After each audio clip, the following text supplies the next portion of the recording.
السلام علیکم معزز ناظرین، اگر آپ ہمارے چینل میں نئے ہیں تو ہمارے چینل کو سبسکرائب کر دیں تاکہ ہر نئی آنے والی ویڈیو کا نوٹیفیکیشن آپ کو ملتا رہے۔ حضرت عبداللہ بن عباس رضی اللہ تعالیٰ عنہ سے روایت ہے کہ میں نے رسول صلی اللہ علیہ وسلم سے خود سنا،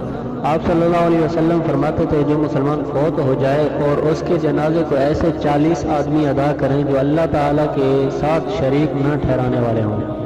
تو اللہ تعالیٰ میت کے متعلق ان کی سفارش قبول فرماتے ہیں۔ دوسری حدیث یہ کہ حضرت ابن مسعود رضی اللہ تعالیٰ عنہ سے روایت ہے کہ ہم رسول صلی اللہ علیہ وسلم کے ساتھ ایک خیمہ میں قریباً 40 افراد تھے۔ آپ صلی اللہ علیہ وسلم نے اس موقع پر ارشاد فرمایا، کیا تم خوش ہوگے کہ تم اہل جنت کا چوتھائی حصہ ہو؟ ہم نے عرض کیا جی ہاں۔ پھر فرمایا، کیا تم پسند کرو گے تم اہل جنت کا تہائی حصہ ہو؟ ہم نے عرض کیا جی ہاں۔ آپ صلی اللہ علیہ وسلم نے فرمایا، مجھے اس ذات کی قسم ہے جس کے قبضے قدرت میں محمد صلی اللہ علیہ وسلم کی جان ہے، مجھے امید ہے کہ تم اہل جنت کا نصف حصہ ہوگے،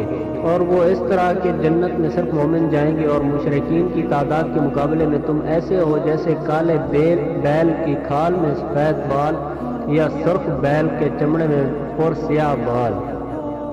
ایک اور حدیث میں آتا ہے کہ حضرت ابو موسیٰ اشعری رضی اللہ تعالیٰ عنہ سے روایت ہے کہ رسول صلی اللہ علیہ وسلم نے فرمایا،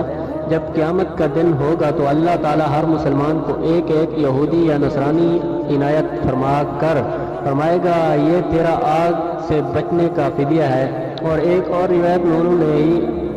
حضرت صلی اللہ علیہ وسلم سے نقل فرمائی، اس میں فرمایا کہ جب قیامت کا دن ہوگا کچھ مسلمان ایسے بھی آئیں گے جن کے گناہ پہاڑوں کی طرح ہوں گے، اللہ تعالیٰ مسلمانوں کو وہ گناہ بھی بخش دیں گے۔